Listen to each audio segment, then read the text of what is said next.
गिरते हुए पत्ते सबसे बड़ा उदाहरण है कि जिस दिन बोझ बन जाओगे उस दिन अपने ही लोग गिरा देते हैं। हाय स्टूडेंट, मैं आपका अपना मनोज सर अपने सर्वोदय ग्रुप यूट्यूब चैनल में आप सभी का स्वागत करता हूं। तो आप अच्छे होंगे, मैं उम्मीद करता हूं स्टूडेंट आप मस्त होंगे, स्वस्थ होंगे, मस्त होंगे। तो मैं भी आपका मनोज सर मस्त हूँ, अच्छा हूँ। और जो आज की टॉपिक होगी हम लोगों की कक्षा 10 की इकाई 2 की दूसरा पाठ होगा। तो स्टूडेंट हम लोग वह आपका इकाई 2 का दूसरी टॉपिक है, पाठ है कह लिया जाए। तो वह पाठ आपका है दो चर वाले रैखिक समीकरण का युग्म। तो इसमें से कुछ टॉपिकों को निकाल दिया गया है। तो मैं आपको सबसे पहले यह बता देना चाहता हूं कि आपको कौन सी टॉपिक पढ़नी है और कौन सी टॉपिक नहीं पढ़नी है। तो जो टॉपिक आपको पढ़नी है मैं पहले से ही बोर्ड पे लिख दिया हूं, क्योंकि वीडियो बड़ी ना हो इस नाते। तो स्टूडेंट वीडियो के लास्ट तक बने रहिएगा, आपको बहुत अच्छे तरीके से बताया जाएगा। यदि हमारा चैनल आप सर्वोदय ग्रुप सब्सक्राइब नहीं किए होंगे तो उसको सब्सक्राइब कर लीजिएगा और बेल आइकन बटन दबा दीजिएगा और ज़्यादा से ज़्यादा शेयर कीजिएगा यदि आपको वीडियो पसंद आए तो चलिएगा स्टूडेंट, मैं बताता हूँ आपको कौन कौन सी टॉपिक पढ़नी है। सबसे पहली टॉपिक होगी आपकी दो चरों वाले रैखिक समीकरण का युग्म। एक टॉपिक आपको यह पढ़नी है और दूसरी टॉपिक आपकी है रैखिक समीकरण युग्म का ग्राफीय विधि से हल। उसको ग्राफीय विधि से हल करना रहेगा। और आपकी तीसरी और लास्ट टॉपिक होगी एक रैखिक समीकरण युग्म को हल करने की बीजगणितीय विधि। तीनों टॉपिक बस केवल आपको इस चैप्टर में बस 3 टॉपिक पढ़नी है। दो चर वाले रैखिक समीकरण युग्म में बस केवल 3 टॉपिक पढ़नी है आपको। मैं बता दिया कौन कौन सी। दो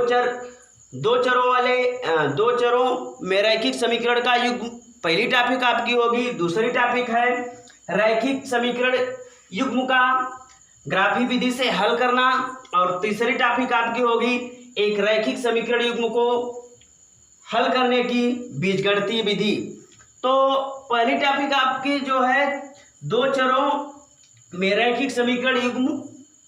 तो आप दो चरों, मैं पहले आपको यह बता देना चाहता हूं कि दो चर वाले रैखिक समीकरण युग्म किसको कहते हैं। ऐसा व्यंजक जिसमें दो चर हो और उसमें बराबर लगा हो वही आपका क्या होगा, उसमें बराबर लगा हो और दो चर हो और दोनों चर राशि की घात 1 हो, तो वह जो आपका व्यंजक होगा वह व्यंजक होगा दो चरों वाले रैखिक समीकरण युग्म। जैसे मैं आपको एग्जांपल लेके बताता हूं। आपका एग्जांपल है a1x plus b1y plus c1 बराबर 0। यह एक आपका क्या है, रैखिक समीकरण युग्म है। और दूसरा एक कोई एग्जांपल और ले लेता हूं, a2x plus b2y plus c2 बराबर 0। यह भी आपका क्या है, दो चरों वाले रैखिक समीकरण युग्म है। और इसमें जो आपका a1 कामा b1 कामा a2 कामा b2 और जो आपका है c1 कामा c2, यह एक वास्तविक संख्या रहेगी। यह आपकी क्या रहेगी, एक वास्तविक संख्या रहेगी। a1 की जगह पे कोई वास्तविक संख्या रहेगी, b1 की जगह पे कोई एक वास्तविक संख्या मतलब गिनती रहेगी। इन सबों की जगह पे। और आपको यह समीकरण तभी रैखिक समीकरण, दो चरों वाले रैखिक समीकरण युग्म होगा यदि इसमें a1 प्लस b1 बराबर 0 ना हो, नॉट इक्वल 0 मतलब इसके बराबर 0 ना हो। और दूसरे वाले भी समीकरण में a2 प्लस b2 बराबर 0 ना हो, तब आपका यह समीकरण क्या कहलाएगा? रैखिक युग्म समीकरण कहलाएगा। तो मैं उम्मीद करता हूं कि आपको पहली टॉपिक समझ में आई होगी कि दो चरों में रैखिक समीकरण युग्म किसे कहते हैं। ऐसा व्यंजक, आप व्यंजक किसको कहते हैं? तो व्यंजक की परिभाषा मैं इसके पहले वाली वीडियो में बताया हूं, आप डिस्क्रिप्शन में जाइएगा, लिंक वहां दिया है, उसमें सब आपकी वीडियो मिल जाएगी। तो मैं यहाँ पे भी बता देता हूँ, व्यंजक जिसमें आपका चिन्ह हो, अचर हो, चर हो, ये शामिल होते हैं, उससे आप ही व्यंजक कहते हैं। उसको क्या कहते हैं? व्यंजक कहते हैं। तो इसमें देखिएगा, चिन्ह भी मिलेगा, आपका चर भी मिलेगा, अचर भी मिलेगा, वही आपका व्यंजक होगा। और ऐसा व्यंजक जिसमें दो चर हो और उस दोनों चर की घात एक हो, बराबर लगा हो, वह व्यंजक आपका क्या कहलाएगा? दो चरों में रैखिक समीकरण युग्म कहलाएगा। दो चरों का रैखिक समीकरण युग्म कहलाएगा। यह आपकी पहली टॉपिक थी। और दूसरी टॉपिक आपकी है, तो आपको बहुत अच्छे तरीके से समझ में आई होगी, तो इसको कर लीजिए शॉर्ट स्क्रीन स्टूडेंट। फिर मैं अब दूसरी टॉपिक आपको बताने जा रहा हूं। दूसरी टॉपिक आपकी है रैखिक युग्म का ग्राफी विधि से हल। उसको ग्राफी विधि से कैसे अब इसको हम लोग हल करेंगे, तो चलिएगा अभी इसको बताते हैं। थोड़ी से जगह ज़्यादा लिया जाएगा, तो मैं इसके पहले अगली वाली टॉपिक आपको बता देता हूं। अगली वाली आपकी टॉपिक है एक रैखिक समीकरण युग्म को बीजगणितीय विधि से हल करना है। तो बीजगणितीय विधि मतलब बीजगणितीय विधि में तीन विधि आती है आपकी, प्रतिस्थापन विधि और फिर विलोपन विधि और वज्र विधि। इन तीनों विधि से आपको रैखिक समीकरण, दो चर वाले रैखिक समीकरण युग्म को हल करना रहेगा। तो इस तीनों विधि को मैं आपको अगली वीडियो में बताऊंगा, क्योंकि वीडियो अगर बताए इसमें बताया जाएगा तो आपकी वीडियो काफ़ी लंबी हो जाएगी। तो इसलिए इस टॉपिक को, लास्ट वाली जो ये टॉपिक है आपकी, अगली वाली वीडियो में आपको बताया जाएगा। फिर अब मैं इसको मिटा के दूसरी टॉपिक आपको बता दे रहा हूं। दूसरी टॉपिक आपकी थी किसी दो चर वाले रैखिक समीकरण युग्म को ग्राफी विधि से हल करना। तो चलिए मैं एक क्वेश्चन लेता हूं, उस क्वेश्चन से आपको समझाने का प्रयास करूंगा। तो चलिएगा स्टूडेंट, क्वेश्चन आपका होगा x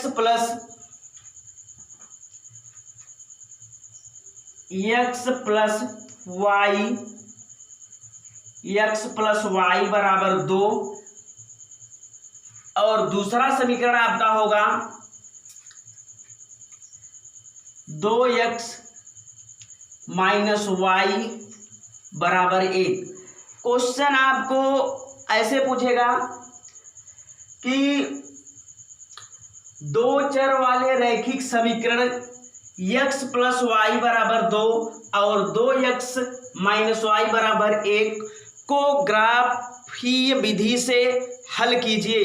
तो आप सिंपल सा इसको थोड़ी से हल कर लीजिएगा। तो हम लोग हल करेंगे इसको।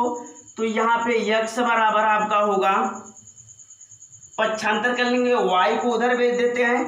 तो y को यदि उधर भेजेंगे तो इधर y प्लस में है, उधर जाके माइनस हो जाएगा। तो होगा x बराबर 2 माइनस वाई। नहीं तो एक लाइन इसको पहले तो आप पक्षांतर कर लीजिएगा, x प्लस वाई, इसको इधर लाएंगे 2 को तो ये माइनस हो जाएगा, -2 बराबर 0। चलिए इसको भी पक्षांतर कर लेते हैं। ये होगा आपका 2x माइनस वाई फिर -1 बराबर 0। अब यहाँ से हमको x का मान y के मान के लिए 2 या 2 से अधिक मान निकालना है। तो चलिएगा हम लोग पक्षांतर करके मान निकालते हैं। यहाँ से अगर 2 को उधर पहले भेज दिया जाए तो आपका होगा x प्लस वाई बराबर 2, और y को भी उधर भेजा जाएगा। यहाँ 2 माइनस में था, उधर जाके प्लस होगा, और यहाँ पे y प्लस में है, उधर भेजेंगे तो माइनस हो जाएगा। तो होगा x बराबर 2, पहले से उधर प्लस में था, y इधर प्लस में है, अब उधर भेजेंगे तो माइनस हो जाएगा, -y। जब किसी भी पद को हम दाहिने तरफ से बाएं तरफ या बाएं तरफ से दाहिने तरफ लाते हैं तो उसका चिन्ह बदल जाता है। यदि प्लस रहेगा तो माइनस हो जाएगा, और माइनस रहेगा तो प्लस हो जाएगा। तो स्टूडेंट ये आपका होगा। फिर इसके बाद इसको भी पक्षांतर कर लेते हैं। y को हम लोग इधर भेज देते हैं तो आपका होगा x 2x -1। अब इधर y प्लस माइनस में है, उधर भेजेंगे तो प्लस में हो जाएगा। तब आपको y बराबर होगा 2x -1। इसको थोड़ी से हम लोग सिस्टमेटिक ढंग से लिख लेते हैं तो होगा y बराबर 2x -1। अब इसके बाद आप एक बॉक्स बनाइएगा, वहाँ से मान हल करके हम लोग निकालेंगे। चलिएगा इसके लिए इधर बॉक्स बना लेते हैं। यहाँ से हमको मान 2 निकालने होंगे। तो चलिएगा स्टूडेंट बने रहिए लास्ट तक वीडियो में। यहाँ x का मान रखेंगे तो यहाँ पे किसका मान निकालना होगा, y का मान। किसका मान, इसका मान y का। यहाँ पे हम लोग अगले वाले एक ब्रैकेट में x का मान रखेंगे, और दूसरे वाले बॉक्स में आपका जो होगा वो होगा y बराबर x माइनस y का मान निकालेंगे। y बराबर आपका क्या होगा, यह 2, y बराबर होगा 2 माइनस x। y बराबर आपका क्या होगा 2 माइनस x। एक ठो x का मान निकाला जाएगा और एक y का मान निकाला जाएगा। तो चलिएगा हम लोग मान निकालते हैं। y यहाँ से y का मान निकाला जाएगा। y बराबर होगा इधर जाके 2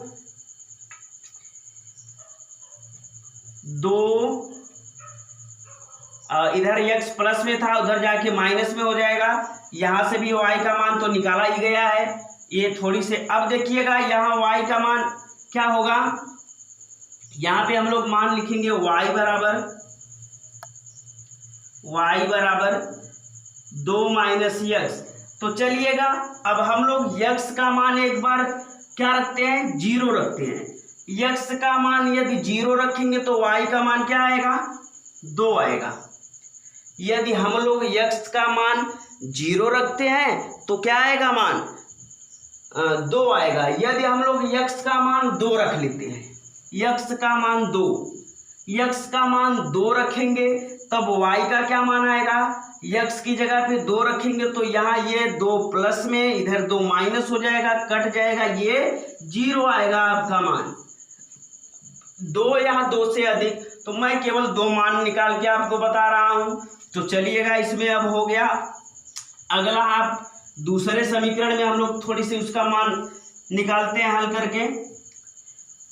चलिएगा यहाँ x और यहाँ होगा y बराबर 2x माइनस 1। तो पहली बार हम लोग क्या रखेंगे, x का मान 0 रखेंगे। यदि x का मान 0 रखेंगे तो y का मान हाई पूरा पर 0 हो जाएगा, बचेगा क्या, -1।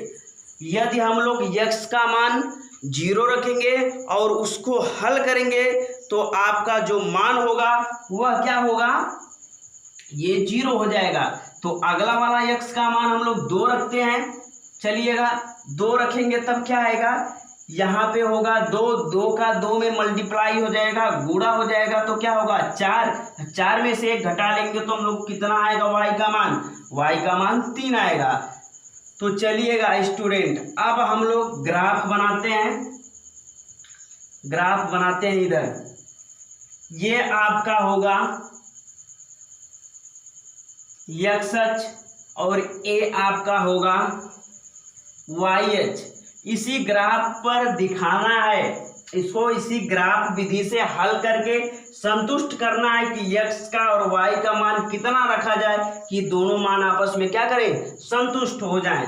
तो चलिएगा, मैं आपको बताया था y अक्ष के दाहिने तरफ x अक्ष के मान धनात्मक होते हैं, तो यहाँ 1 होगा, 2 होगा, 3 होगा, 4 होगा, यहाँ 5 होगा, तो यहाँ +1, 2, 3, 4, 5। आप लोग सोच रहे होंगे प्लस क्यों नहीं लिख रहे हैं सर जी, तो यहाँ पे प्लस छुपा रहता है और इधर मान ऋणात्मक होंगे, तो यहाँ होगा ऋण 1, ऋण 2, ऋण 3, यहाँ ऋण 4, यहाँ पे ऋण 5 होगा। और ऊपर की तरफ y अक्ष पे ऊपर की तरफ मान धनात्मक होते हैं, +1, +2, +3, +4 और आपका ये होगा +5। यहाँ पे नीचे होगा ऋणात्मक मान ऋण 1, ऋण 2, ये होगा ऋण 3, ऋण 4, ये आपका होगा ऋण 5। अब इसी को आपको दिखाना है, तो चलिएगा पहले वाले समीकरण से हम लोग x अक्ष पर 0 चला गया है, तो y अक्ष पर कितना चला गया है 2। x अक्ष पर मतलब कुछ नहीं चला गया है, तब y अक्ष पर कितना +2, तो y अक्ष पर +2 कहाँ है, ये आपका +2, यहाँ पे एक बिंदु मिला। और देखिएगा x अक्ष पर +2 चला गया है, तो x अक्ष पर y अक्ष पर 0, तो x अक्ष पर +2 यहाँ मिलेगा आपका और ये 0 यहाँ होगा। पहले वाले समीकरण को अब रेखा मिला लेंगे हम लोग, एक दोनों बिंदु से होके जाए, एक ऐसी रेखा खींचेंगे कि जो दोनों बिंदु से होके जाए। यही रेखा आपकी क्या होगी, x + y - 2 = 0, ये आपकी ये रेखा होगी। दूसरे वाले के लिए x = 0 है तो y = -1 मान आ रहा है, x बराबर हम लोग x अक्ष पर क्या चले हैं 0, बिल्कुल कुछ नहीं, तब y अक्ष पर कितना मान चला गया है, y अक्ष पर यहाँ पे -1 चला गया है। अगले वाले में देखिएगा, अगले वाले में x अक्ष पर +2 चला गया है, x अक्ष पर +2 कहाँ है, यहाँ है, और y अक्ष पर +3, तो दोनों को बढ़ाएंगे तो कहाँ दोनों आपस में मिलेंगे, यहाँ पे मिलेंगे। अब ऐसी रेखा खींचे कि दोनों बिंदु से होकर जाए, दोनों बिंदु से होकर जाएगी, ये आपकी रेखा होगी। यहाँ पे ये आपका -1 बिंदु होगा। अब देखिएगा जहां पे काटेगा वही आपका क्या होगा, वहीं से देखिएगा यहाँ से किस बिंदु से, इधर से देखेंगे तो x अक्ष पर कितना है 1 चला गया है और y अक्ष पर भी कितना चला गया है 1। दोनों का निर्देशांक क्या आएगा, इस बिंदु का निर्देशांक 1,1। अब यह आपको यह बिंदु आपको यह बताएगा कि जो x अक्ष पर जितना चला गया है और जितना y अक्ष पर चला गया है, यही मान यदि आप समीकरण में रखेंगे तो वह समीकरण क्या होगा, संतुष्ट करेगा ये मान दोनों। आप रख के चेक कर लीजिएगा। यदि देखिएगा 1x का मान यहाँ रखेंगे तो यहाँ 1 और y का मान भी यहाँ 1 और 1 1 दोनों 2 हो जाएगा, बराबर 2, 2 बराबर 2, मतलब समीकरण संतुष्ट कर रहा है। तो कर लीजिए आप इसको शॉर्ट स्क्रीन। आपको मैं उम्मीद करता हूँ कि यह बहुत अच्छे तरीके से समझ में आया होगा। स्टूडेंट, यदि आपको समझने में कोई दिक्कत होगी तो आप तुरंत कमेंट बॉक्स में कमेंट करके बताइएगा। आपको इससे भी अच्छा बताने का प्रयास किया जाएगा। आप इस चैप्टर से अब केवल आपकी एक टॉपिक बची है, जो किसी दो चर वाले रैखिक समीकरण युग्म को बीजगणितीय विधि से हल करने के लिए और बीजगणितीय विधि में मैं बताया था 3 विधि होती है, प्रतिस्थापन विधि, विलोपन विधि, वज्र विधि। तो वह अगली वीडियो में आपको बताया जाएगा। स्टूडेंट तब तक के लिए धन्यवाद। आप मेरी वीडियो को अधिक से अधिक शेयर कीजिए और आपको मैं उम्मीद दिलाता हूं कि बिल्कुल मैथ से डर दूर हो जाएगी, बिल्कुल अच्छा मार्क आएगा आपका। तो स्टूडेंट तब तक के लिए धन्यवाद। फिर अब अगली वीडियो में मिलते हैं हम। Bye bye.